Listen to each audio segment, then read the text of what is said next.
तर आजच्या ठाकरेंच्या मेळाव्याला शरद पवार उपस्थित राहणार नाहीयेत। शरद पवार गटाकडून सुप्रिया सुळे, जितेंद्र आव्हाड आणि राखी जाधव हे उपस्थित राहतील अशी माहिती देण्यात आली आहे।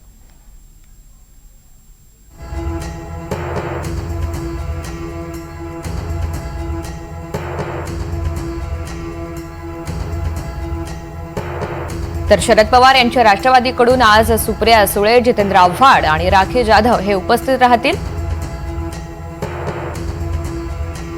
ते संघटितपणे जर मुंबईत उतरले तर त्याचा परिणाम भारतीय जनता पक्ष आणि दुसरी जी शिवसेना आहे त्याच्यावर नक्की होईल। या सगळ्या गोष्टींमध्ये मराठी मतदार एका बाजूला आणि इतर भाषिक मतदार दुसऱ्या बाजूला, याचा परिणाम मुंबई महापालिकेमध्ये जास्त जाणवेल। तसं जर केलं तर महाराष्ट्रावर परिणाम होईल। जो पक्ष मराठी मतदारांना एकटा टाकून इतरांची मतं गोळा करायच्या प्रयत्नात राहील त्याच्यावर महाराष्ट्रात परिणाम होईल। दोघांची एवढी मोठी ताकद महाराष्ट्राच्या हितासाठी एक होते, याच्यात माझाही स्वार्थ आहे। याचं कारण असं की माझं देश पहिला, मग राज्य, मग पक्ष आणि मग कुटुंब। तर जर आपल्या सगळ्यांचं मत म्हणजे राज्य आणि उद्धवजी एकत्र येण्यामुळे जर राज्याचं भलं होत असेल तर इट्स द राईट डिसिजन। तर एकीकडे आपण पाहतोय काँग्रेसनं उपस्थित राहण्यास नकार दिलेला असताना दुसरीकडे शरद पवार यांच्या राष्ट्रवादीची नेमकी भूमिका काय असेल याकडे सगळ्यांचं लक्ष होतं। तर शरद पवार गटाचे शरद पवार हे उपस्थित राहणार नसले तरी सुद्धा सुप्रिया सुळे आणि जितेंद्र आव्हाड त्यांच्या पाठोपाठ राखी जाधव हे हजर राहतील अशी माहिती मिळतेय। तर आज दोन्ही ठाकरे बंधू एकत्र येणार आहेत। विजयी मेळाव्याच्या या अनुषंगानं जय्यत अशी तयारी करण्यात आलेली आहे। ही तयारी आता अंतिम टप्प्यामध्ये पोहोचली आणि अवघ्या काही तासात या मेळाव्याला सुरुवात होणार आहे। विशेष लक्ष असणार आहे ते उद्धव ठाकरे आणि राज ठाकरे यांच्या भाषणाकडे, कारण आजच्या भाषणामधून नेमका काय संदेश दिला जातो हे पाहणं तितकंच महत्त्वाचं असणार आहे। पालिका निवडणुकांसाठी आणि आगामी काळासाठी हे दोन्ही ठाकरे बंधू एकत्र येणार का याकडे विशेष करून अवघ्या महाराष्ट्राचं लक्ष लागलंय।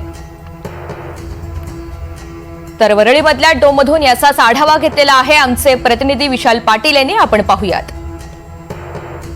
राज्य सरकारकडून पहिली ते चौथी हिंदी विषय सक्तीचा करण्यात आला आणि या बाबतीत ठाकरेंकडून आवाज उठवण्यात आला।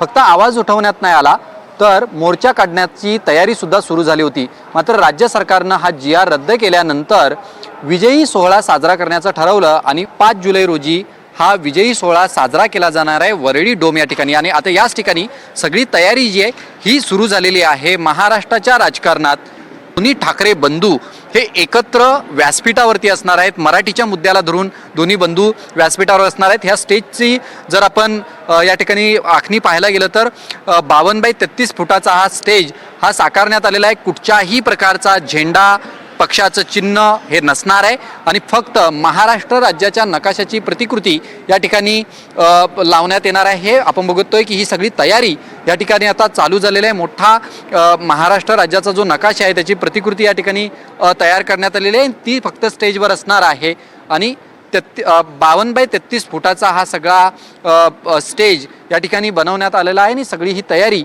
आता सुरू झालेली आहे। वरळी डोमची मध्ये ही सगळी तयारी चालू झालेली आहे। नेत्यांनी सुद्धा या अंतिम तयारीवरती नजर जी आहे ही मारलेली आहे। त्यामुळे आता वरळी डोम या परिसरात याच व्यासपीठावरनं महाराष्ट्राच्या राजकारणाच्या फेरबदल जे आहेत हे आपल्याला दिसून येऊ शकतील, कारण का दोन्ही ठाकरे बंधू याच व्यासपीठावरनं मराठीच्या मुद्द्याला धरून एकत्र येणार आहेत आणि महाराष्ट्राला मराठी भाषेवरनं मार्गदर्शन करणार आहेत। त्यामुळे याच व्यासपीठावरनं ऐतिहासिक दिवस हा होणार आहे। याच व्यासपीठावरनं नेमकं ठाकरे बंधू काय बोलणार याकडे सुद्धा सगळ्यांचं लक्ष लागलेलं आहे। Video journalist उदयसह Vishal Patil, NDTV Marathi, Mumbai.